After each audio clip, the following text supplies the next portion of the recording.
हाँ तो नमस्कार दोस्तों, स्वागत है आपका एक बार फिर से आपके अपने YouTube चैनल पर। दोस्तों आज हमारे साथ मौजूद है राज्यसभा सांसद दीपेंद्र सिंह हुड्डा जी। तो आज हम इनसे कुछ सवाल करें। सबसे पहले नमस्कार सर। नमस्ते भाई जी सर, कैसे हैं? बिल्कुल ठीक। और आप ठीक हो? जी बिल्कुल सर। सर कुछ दिन पहले जो किसान महापंचायत हुई थी मुजफ्फरनगर के अंदर, वहाँ किसानों ने ऐलान कर दिया कि भाई जब तक हमें फसलों के दाम नहीं मिलेंगे हम किसी को वोट नहीं देंगे। तो वोट की चोट से आप क्या मानते हैं, सरकार पर कितना असर पड़ेगा? देखिए, अभी तो मैं यही उम्मीद करता हूँ कि सरकार के दिल में कुछ करुणा जागे। जी, हम ईश्वर से बड़ी प्रार्थना करते हैं कि सरकार इतनी घमंडी सरकार देश के लिए अच्छी नहीं है जी। और चुनाव में तो भी समय है। उत्तर प्रदेश और पंजाब का जो चुनाव है उससे समय उससे जल्दी से जल्दी सरकार बातचीत के माध्यम से किसानों की मांगों को मानते हुए समाधान दे। यही किसानों के हित में है जी, ये देश के हित में भी है और ये सरकार के हित में भी। जी बिल्कुल। अभी तक जो है 500 से ज़्यादा किसानों की शहादतें हो चुकी हैं। हुड्डा साहब एक तरफ उनको श्रद्धांजलि दे कहते हैं, लेकिन दूसरी तरफ जो है कैबिनेट मंत्री कंवरपाल गुर्जर जी कहते हैं ये सब प्री प्लान्ड है। देखिए, भाजपा के तमाम मंत्री, मुख्यमंत्री समेत जिस प्रकार की तिरस्कार भरी भाषा का प्रयोग इस आंदोलन के लिए और किसानों के लिए इन्होंने किया है वो बड़ा दुखदाई है, क्योंकि ये भी आपके देशवासी हैं। ये प्रजातांत्रिक तरीके से एक संयम और शांति के साथ एक आप लोकतंत्र में जैसे अपनी आवाज़ उठा सकते हैं उसी तरीके से अपनी आवाज़ उठा रहे हैं। लेकिन अगर आपको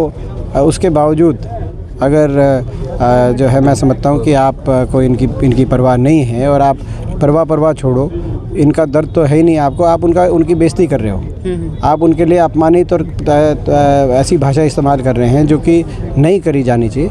तो इससे ज़्यादा बड़ा दुख क्या होगा? जी बिल्कुल। सरकार में बैठे लोग जो है वो ये कह रहे हैं कि ये जो 3 कानून है ये कांग्रेस पहले लाना चाहती थी, लेकिन जब हमने इनको पास कर दिया तो कांग्रेस जो है इनका विरोध कर रही है। हालांकि जब कांग्रेस पार्टी के नेताओं से पूछा जाता है कि इनमें आखिर कमी क्या है तो उनके पास कोई जवाब नहीं होता। ऐसा क्यों? वो तो सरकार वाले तो कुछ भी कहें जी। ये तो बड़ी हास्यास्पद बात है। इसमें हास्यास्पद बात है क्योंकि इसका जवाब हम दे चुके हैं। क्या कमी है वो मैंने खुल के जब संसद में एक बात रखी थी जी, कि इसमें क्या कमी है, क्यों, और उसका जवाब नहीं था। संसद में जो बात रखी थी एक बात, अभी लंबी बात हो जाएगी क्योंकि आपका जो है इंटरव्यू जब आप मेरे से लेंगे तो मैं पूरा लंबा इंटरव्यू भी दूंगा, वो सारी बात आपके बीच में भी रख दूंगा। तो संसद में जब मैंने बात रखी इन कानूनों को वापस क्यों लिया जाए, सरकार के पास निशब्द थी, सरकार कोई जवाब नहीं था इनके पास। तो और कहते हैं ये जहाँ तक ये बात की कांग्रेस में तो ये कोई कहने की बात, ये तो हम कहेंगे धारा 370 भी कांग्रेस के समय हटाने की तैयारी हो रही थी, इन्होंने तो लागू किया, तो क्या वो मान जाएंगे? जी बिल्कुल। हाँ सर, ये तो बात हुई किसान आंदोलन को लेकर। अब कुछ दिन पहले जो है हरियाणा के मुख्यमंत्री जी का अखबार में एक वक्तव्य छपा जिसमें वो कहते हैं कि हमारा गठबंधन जो है वो एक पति पत्नी के जैसा संबंध है। उसके बारे में क्या बस इसी बात की कसर रहेगी। तो ये मैं समझता हूँ कि ये ऐसा गठबंधन है कि जो है, अभी एक बयान आया एक मंत्री का, भाजपा के मंत्री का, इन्होंने किसानों ने गदर मचा रखा है। विज साहब का था करनाल के बाद। किसान तो शांति और संयम से बैठे मगर इनने गदर मचा रखा है। इस गठबंधन ने हरियाणा को पटरी से उतार ही दिया। बेरोजगारी में आज हरियाणा देश में नंबर 1, अपराध में देश में नंबर 1, लूट खसूट में इन्होंने गदर कर असली मचा रखा है। कहीं शराब घोटाला, कहीं माइनिंग घोटाला, कभी रजिस्ट्री घोटाला।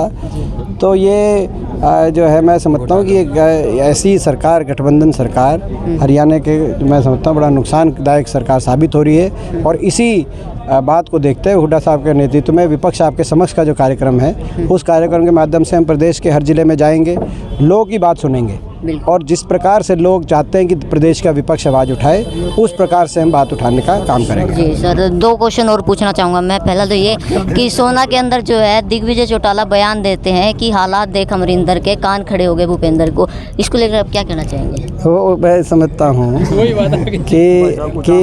कि आप इनका कोई बयान तो दिखाओ जिसमें हुड्डा साहब का नाम ना हो। ये तो हुड्डा साहब को ही मुख्यमंत्री मान रहे हैं, यानी कि क्योंकि अमरिंदर साहब के बारे में, कैप्टन साहब के बारे में उनकी जो स्टेटमेंट है वो पंजाब के मुख्यमंत्री। तो मैं समझता हूँ कुछ फोबिया है इनको। जी बिल्कुल, इनको फोबिया है जो है। और जिनके आपने नाम ली कि उन्होंने बयान दिया था तो चुनाव भी लड़ा था हुड्डा साहब के खिलाफ लोकसभा में। जी बिल्कुल। तो उनको पता चला होगा। जी, अंतिम क्वेश्चन मैं ये करना चाहूँगा कि लोग कहते हैं कि दीपेंद्र सिंह हुड्डा जैसा नेचर किसी का भी नहीं है और सबसे ज़्यादा युवा जो है वो दीपेंद्र सिंह हुड्डा के साथ जुड़े हुए हैं, तो आप उनको क्या संदेश देते हैं? देखिए, आपका धन्यवाद। और मैं समझता हूँ कि जो है इसमें तो मैं धन्यवाद ही करूँ और क्या कहूँगा। बहुत बहुत धन्यवाद आपका दोस्तों। आज मैं गोल्टी हो जाए साइड में।